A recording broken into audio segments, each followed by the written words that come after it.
Hello, we are live here on YouTube at least, and we're also recording this.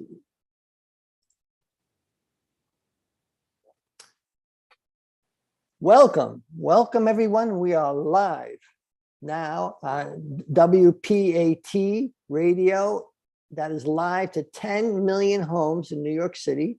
Well, not just New York City. Actually, the signal goes into New York, New Jersey, Pennsylvania, Connecticut, all the way up to Massachusetts. So there's 10 million homes that we reach, approximately 27 to 30 million people. And we're also live on YouTube. So please join us. Just search for us on YouTube.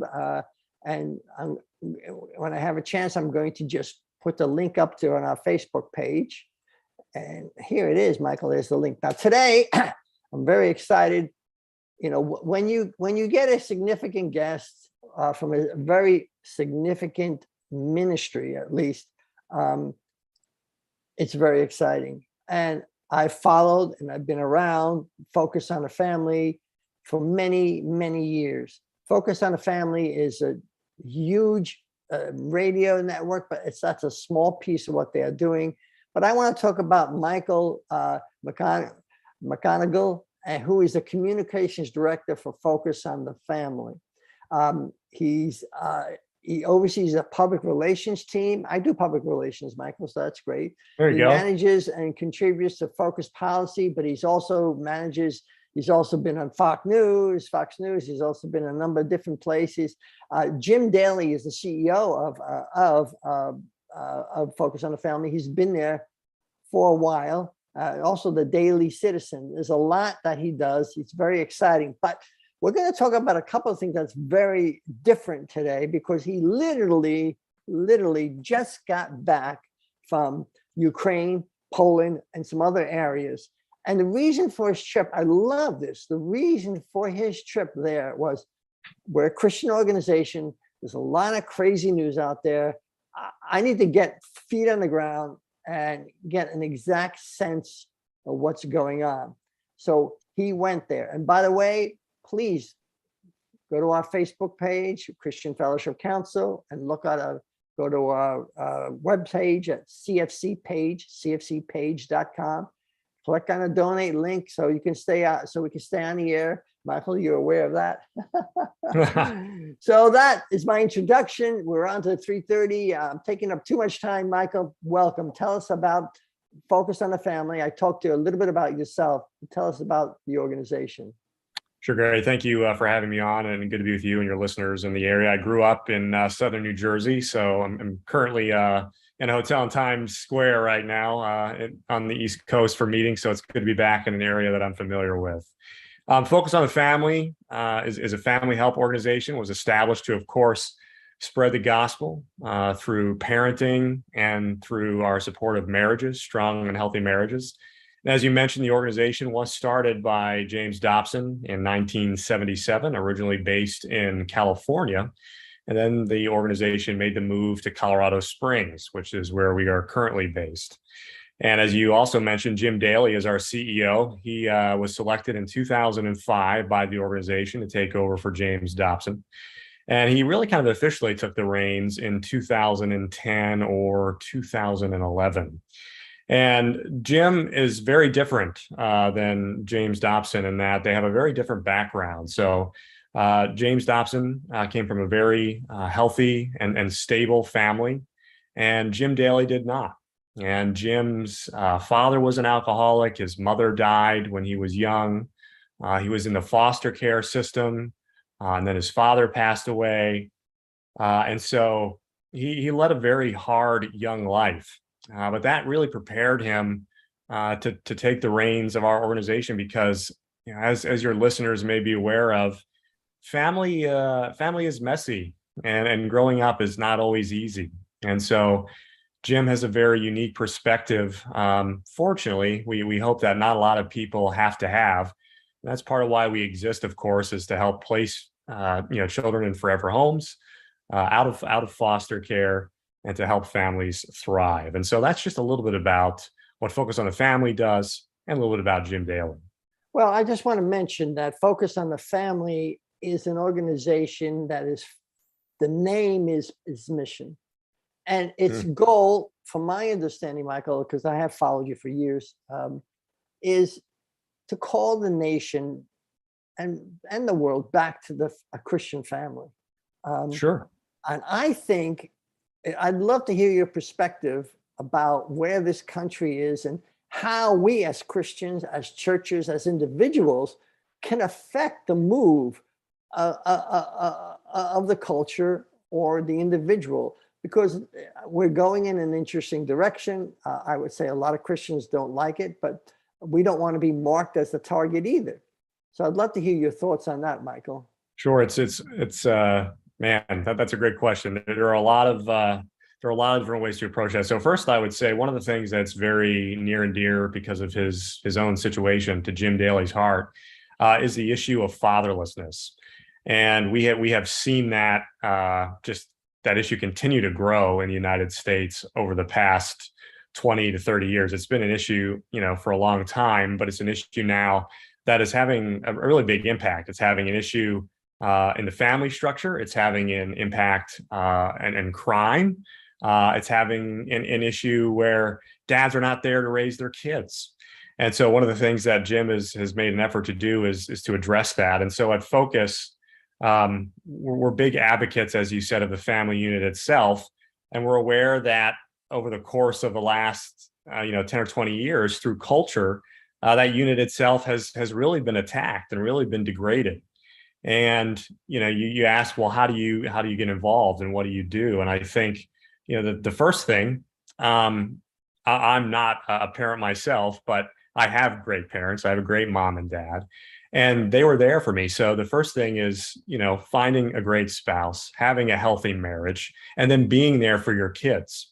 When both parents are in the home, when the child is supported or children are supported, the statistics for success, not only in their personal lives, but in their professional lives, are incredibly high versus the opposite of that scenario. And I want to say, Michael, that Christian Fellowship Council is really run by Willie Saunders, an African-American who I've known for 15 years. He asked me to help him and join with him here. But our audience is largely African-American, and that has been an issue in the African-American community, the fatherless. So I think what you're saying is get close to Jesus. We've got to, I would say, speak the word to others with love so that they can unlearn the concept that there's been that this culture has said about Christianity, because there's a lot of negative news. This church has this, or this church. We cannot get the creation mixed up with the creator, okay? Because the creation can go crazy, the people, but that doesn't affect the perfectness of Jesus and the Lord. So I think that's what Focus on a Family wants to do, is draw people together as a Christian family. Am I on the mark there? Sure, absolutely. I mean, one of the unfortunate things about the culture today is that it's so politically divided that nobody wants to hear different opinions than the ones that they already have. And, because of the silos that a lot of people are in, you're left, you're right, you're Christian, you're not, people are not engaging with each other like we once did. And there's not a lot of common ground. Back in the founding of the country, the church was the place where people gathered, where the community gathered. Very good. Thank you. And unfortunately, especially since COVID, that really hasn't been the case anymore. So, what do you do about that? And the Lord calls us to go out to all nations, right, and spread the truth and gospel message of His love. And so at Focus, that's something we try to do, and we absolutely want to do it in a loving and considerate way. But you have to have those sometimes awkward, sometimes difficult conversations with people that don't agree with you. Absolutely. Because you don't change minds by preaching to the choir, if you will. You have to be out in the space. I mean, look who Jesus spent His time with. It wasn't at the church and at the synagogue, although He did spend time there. It was with people who were non-believers, and so that's what we're called to do. And we're grateful. And I want to be clear.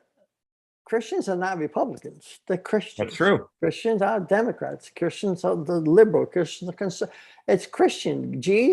When you get to heaven. I don't think Peter will be there, but that's what everybody says. But when you get to the two pearl gates, a lot of people say it's pearly gates, but actually it's just two pearls, one pearl on each side, gigantic pearls. They're not going to ask if you're a registered Republican or a Democrat.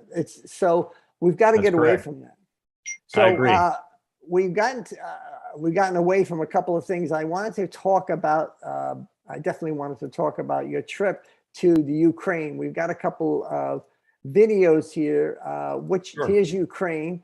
This is you on CBN News. Sure. Let me just share that again. Okay, there you go. And we can you're talking now. What me the most is the resilience of the people here and their kindness.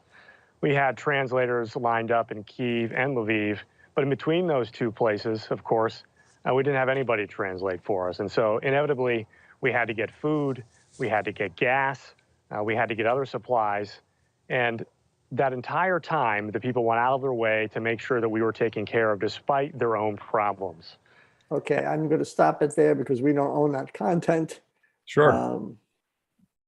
I appreciate that, Gary. What you were listening to there was one of the live reports I did for CBN News while I was there in Ukraine. And I was able to go to Ukraine for a couple of weeks. And as you mentioned, recently returned because we wanted to see what was actually happening in the country. I mean, as you and your listeners know, it's one thing to watch the news, and it's hard to trust what you see on various news channels. It's another thing to go there and experience it yourself. And so what did you see? We want to hear that. This Sure. is exciting. Yeah. And so we were in Lviv, and then we were in Kyiv, and the clip and the video that you were showing right there was on the outskirts of Kyiv in an area called Irpin and Bucha, those two cities.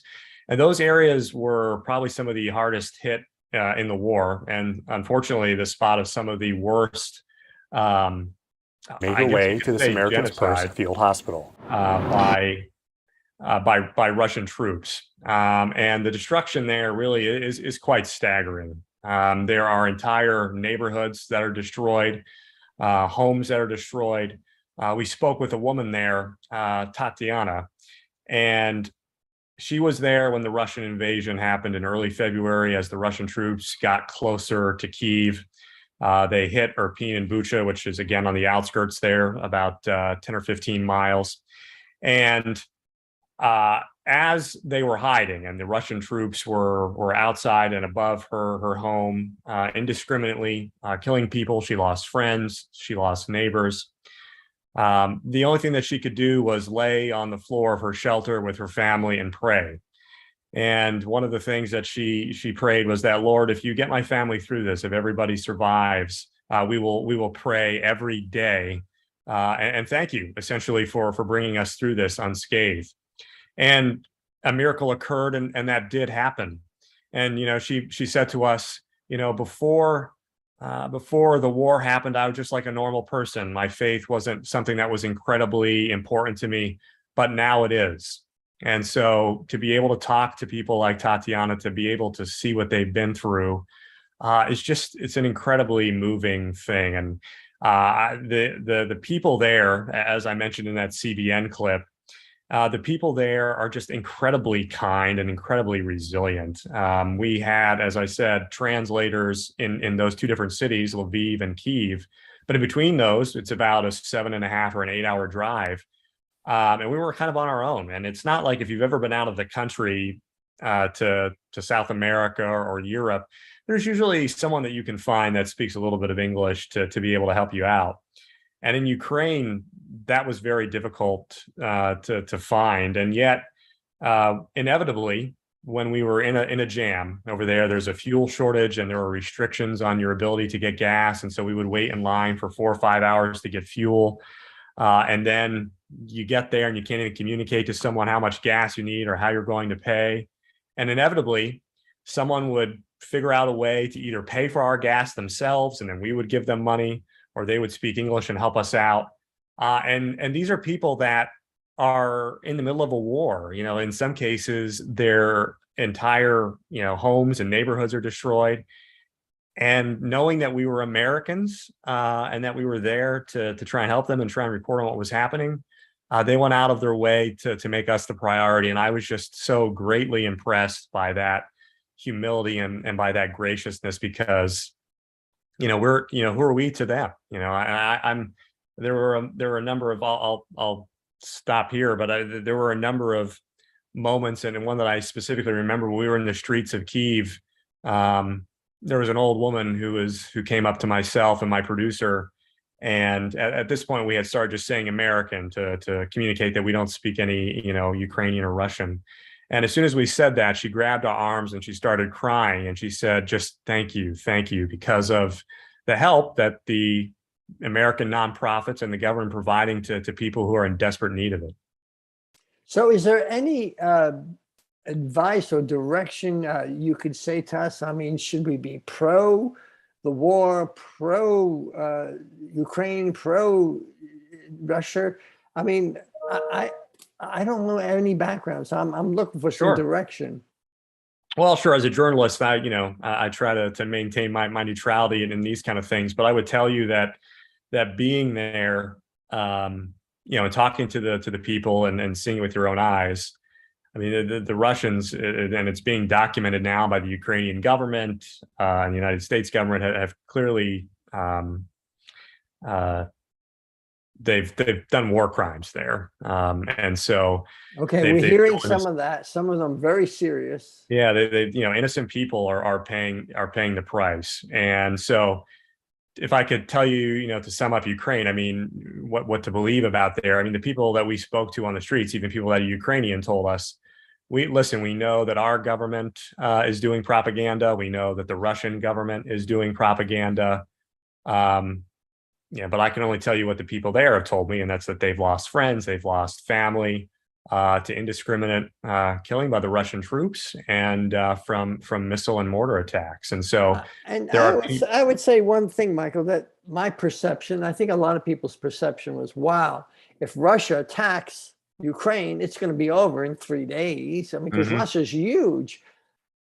I'm so confused why that didn't happen. Well, I'll tell you, when you're there, you get an idea of how close the Russians really got to the center of Kyiv. There's destroyed tanks and damage very close to the city center. And it's because, our translator in Kyiv, her husband is in the military, and it's because Kyiv is very heavily defended. And because of an issue that the Russians had with logistics and just not being totally prepared to deal with the level of Ukrainian resistance that they encountered. And so it really is, everybody thought that the war would be over very quickly, but it hasn't. But I would say this, people, the media and U.S. press, we have a short attention span, but every day there are people dying over there, and the war is far from over. You could very well see a scenario within the next couple of months, but for the end of the year, where the Russians have surrounded Kyiv again, and it's a situation like it was in February, and unfortunately, a lot of innocent civilians are paying the price for that. And to be honest with you, from my very limited understanding, I don't see Russia backing down. I don't see it. What's your opinion on that? What do you see? Are they losing steam, or are they continuing? Yeah, well, if depending on the intelligence reports you read and what you see in other places in the media, Vladimir Putin has said that he has really no plans to stop his military initiative there in the east of Ukraine, and that his plan is still to, in his words, liberate the entire country. And so the war, again, will not be stopping anytime soon. And Ukraine is essentially, at this point, they're losing hundreds of troops a day based on their estimates. We don't know how many, Russian troops are being killed on a daily basis, but they're able to maintain a much stronger front on the eastern front because they're able to flow supplies right from Russia onto the front lines. And so that's allowed them to have a more cohesive military operation. That's interesting. I didn't know that. That's very interesting. Unfortunately, at the cost of many Ukrainian lives. So we're on the interview here. We're on YouTube and also on WPAT 9:30 a.m. With Michael McGonigle. He is the communication and focus on the family. You can visit their website at focusonthefamily.com or .org. I think you have both of them. So go there and see him. What does a communication director do for Focus on the Family? Well, a lot of things. I oversee our public relations team. So any spokespeople that we have at our organization, my team is pitching to the media and making sure our message is heard. Anything from marriaging experts, the parenting experts, to Plugged In, which is our movie review service to help. Oh my goodness! By the way, every movie, my wife and I go to Plugged In. Excellent. We do not read any of the reviews, except we're very diligent on Plugged In because you guys are very straightforward. So thank you for Plugged In. I appreciate that. And is there a different website? Is it pluggedin.com? Is that Yep, what you can go to pluggedin.com or .org, and we've got. So listen, if you want to know from a Christian perspective somebody's viewpoint on a movie, please go to pluggedin.com. We do it all the time. And then, of course, work with our CEO, Jim Daly, on messaging for the organization. And I also manage our news and policy division, which is the Daily Citizen. In addition to those responsibilities, I contribute to CBN News as well as Fox News. And so it keeps me busy. I'm on the road a lot, traveling, meeting with different folks or doing different stories. And so I'm grateful for the opportunities that I have in my role to meet different people, to hear their stories, to talk with them about what's going on in their lives, to pray with them when the opportunity presents itself. Thank you. And to hopefully show them what it means to live out Christ's character, just to be kind and to love them when the opportunities present. Well, Michael, I want to say that you have an open invitation. We're on 3 days a week, 3:00 on Tuesday, Wednesdays, and Fridays to come back. If you have other people within the organization, I'd love to have Jim Daly on. We're not Fox News, okay? So, but we are a Christian organization, and we'd love to hear a Christian perspective because because of the size of your organization and the funding and what you have, you can provide a viewpoint that a lot of us don't know, because I'm in a position I have to just give opinions about things. But when someone like yourself has been to Kyiv, has been to Lviv, you've been to Poland, it's pretty exciting that you can give a real perspective of what's going on there. So now, for the last 5 minutes, again, open invitation to come back on. Michael, what would you like us to know about you, Ukraine, or Focus on the Family in the last 5 minutes? Sure, Gary. Thank you. Yeah, I would encourage your listeners, if they can, of course, to visit our website, not only focusonthefamily.com, but thedailycitizen.org. Now, what does the dailycitizen.org do? So the Daily Citizen is again our news and policy division for Focus. And if you're looking for news and stories that you might not hear in the mainstream media from a Christian perspective, that would be the place for you to find that information. Wait, I want to be clear. I want to make sure I understand it. What is the website again? The dailycitizen.org. Dailycitizen.org. Now, is that news about Focus on the Family, or is that just news about, because I'm always looking at conservative news. I'd love to add one additional channel. So is that general news about everything out there? Yeah. So, I mean, it's a wide range of topics ranging from religious freedom and liberty to obviously some of the stuff that we spoke about today, to parental rights, to what's happening on the policy side that families need to be concerned about, to how inflation will impact your family and what you can do to hedge some of those things. And so we're proud of it. We stood it up just over 2.5 or 3 years ago. There's some excellent content on there. We just did an exclusive interview with Ben Shapiro. Great conversation with him about where the country may be headed and some of the things that we have talked today about, how to engage with somebody who has a different opinion than you, who's on the other side of the aisle. He's pretty convincing in what he talks about. He's an incredibly smart man and very gracious. And then there's also on there's a documentary that we did last year called Ronald Reagan, Man of Faith.